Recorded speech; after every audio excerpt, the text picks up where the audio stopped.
भारत खाड़ी यानी कि मध्य पूर्व के देशों के लिए बासमती चावल का सबसे बड़ा आपूर्तिकर्ता देश है, पर पिछले कुछ महीनों से इस क्षेत्र में तनाव के कारण भारत के बासमती चावल निर्यात पर असर पड़ा है। मध्य पूर्व के हालात के कारण भारतीय निर्यातकों को आर्थिक नुकसान के साथ ही कई अन्य परेशानियों से भी गुजरना पड़ा है। लेकिन अब जैसा कि ईरान और अमेरिका के बीच शांति समझौता हो चुका है, तो मिडिल ईस्ट के देशों में भारत से बासमती का निर्यात फिर से पटरी पर आने की उम्मीद जताई जा रही है। बताया जा रहा है कि शिपिंग रूट फिर से खुलने और माल ढुलाई की स्थिति स्थिर होने के साथ ही डिमांड और मूवमेंट में धीरे धीरे तेजी देखने को मिलेगी। बता दें कि मिडिल ईस्ट में समझौते के पहले भारत के बासमती चावल निर्यातकों को माल ढुलाई में बढ़ते शुल्क, युद्ध जोखिमों वाले प्रीमियम, शिपिंग रिरूटिंग और कंसाइनमेंट को भारतीय पोर्ट्स और ट्रांजिट में देरी का सामना जैसी कई दिक्कतों से गुजरना पड़ा है। इन रुकावटों ने प्रीमियम चावल शिपमेंट को खासतौर पर मुश्किल में डाला, खासकर ईरान और पड़ोसी खाड़ी बाजारों के लिए जाने वाले शिपमेंट को। अब ट्रेड फ्लो के सामान्य होने के संकेत दिखने के साथ ही एक्सपोर्टर्स को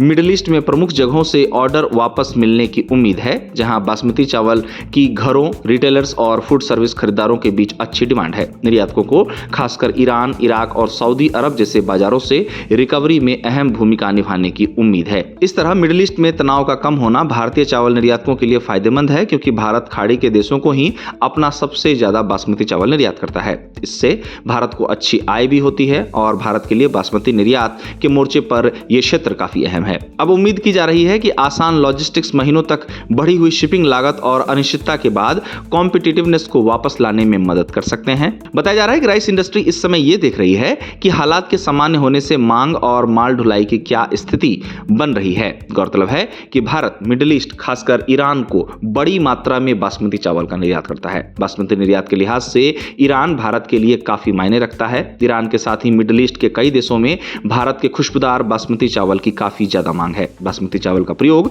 मिडिल ईस्ट के देशों में बिरयानी बनाए जाने के साथ ही कई अन्य व्यंजनों को बनाने में भी किया जाता है। भारत ईरान को बड़ी मात्रा में बासमती चावल का निर्यात करता है। एपिडा के अनुसार ईरान भारत से बासमती चावल खरीदने वाला तीसरा सबसे बड़ा देश है। वित्त वर्ष 2024-25 में भारत ने ईरान को करीब 6,374 करोड़ रुपए का बासमती चावल एक्सपोर्ट किया था, जो कि कुल निर्यात का करीब 12.6% हिस्सा था। इसके साथ ही आपको ये भी बता दें कि ईरान भारत से ज्यादा बासमती चावल का आयात करता है और थोड़ा बहुत अन्य चावल भी आयात करता है, जिसमें पैराबॉइल्ड चावल भी शामिल है। साथ ही भारत द्वारा मिडिल ईस्ट के अन्य क्षेत्रों जैसे कि सऊदी अरब, कुवैत, ओमान तथा इराक और जॉर्डन को बासमती और नॉन बासमती चावल का निर्यात भी किया जाता है। अब पिछले फिस्कल ईयर की ही बात करें तो रिपोर्ट के अनुसार भारत के कुल बासमती एक्सपोर्ट में ईरान का हिस्सा 14% था। वहीं यह आंकड़ा मिडिल ईस्ट और दूसरे वेस्ट एशियाई देशों को मिलाकर 70 से 72% था। हाल ही में रेटिंग एजेंसी क्रिसिल के ताजा रिपोर्ट में भारत के बासमती निर्यात को लेकर अनुमान लगाया गया कि भले ही खाड़ी